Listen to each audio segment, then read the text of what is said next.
আসসালামু আলাইকুম বন্ধুরা, দেখেন আমার গুঁড়া মাছের রেসিপি হয়ে গেছে। আপনারা দেখতে থাকুন। দেখেন বন্ধুরা, ঝগড়া লাগলে বহুত লাগা যায়। আমার হাজব্যান্ড রাত্রে গুঁড়া মাছ হচ্ছে, আমি রাত্রে কুটে ফেলাইছি। যদি কইতাম কেন রাত্রে গুঁড়া মাছ আনছ, করতে পারবো না, তাইলে তো বন্ধুরা ঝগড়া লাগতো, তাই না? যত গজব আসুক আল্লাহর তরফ থেকে আসুক, আর যত বিপদ আসুক, কিন্তু বিপদের মোকাবিলা হবেন, ধৈর্য ধরবেন।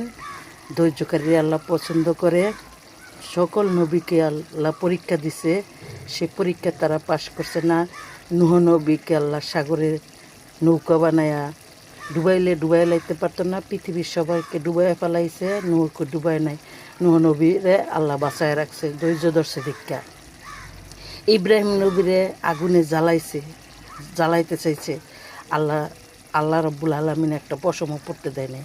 সকল নবীকে মন পরীক্ষা দিচ্ছে আল্লাহ, অধৈর্য হয় নাই, তারা ধৈর্য ধরছে, সেই জন্য আল্লাহ তাদের বাঁচাইয়া দিছে। আপনারা এরকম ধৈর্য ধরবেন, আল্লাহ একটু বাঁচায় রাখবে। আমার রেসিপিটা যদি আপনাদের গুঁড়া মাছের রেসিপিটা যদি ভালো লাগে, তাই আপনারা কিন্তু লাইক শেয়ার করবেন। ভালো থাকবেন, আল্লাহ হাফেজ।